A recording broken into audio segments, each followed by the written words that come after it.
Welcome friend.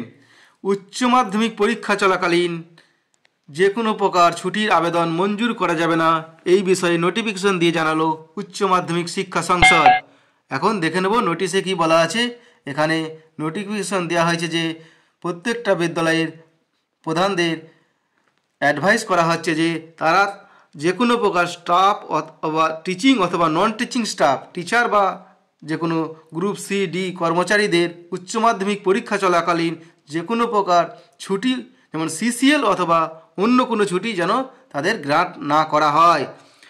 In case of extreme medical urgency or maternity leave, যদি extreme medical urgency অথবা maternity leave থাকে সেক্ষেত্রে intimation দিতে হবে কাউন্সিল অফিসে through DI secondary school, DI এর থ্রু দিয়ে তাদের ইন্টিমেশন জমা দিতে হবে। তাদের ছুটিটা গ্রান্ট করার আগে অবশ্যই কাউন্সিল অফিসে জানাতে হবে।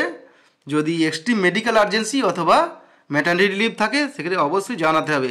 This treated may be extremely urgent, এটা কি অত্যন্ত গুরুত্বপূর্ণ সহকারে দেখার জন্য বলা হয়েছে। এবং এক্ষেত্রে বিদ্যালয়ে প্রধানদের কোঅপারেশন করার জন্য বলা হয়েছে।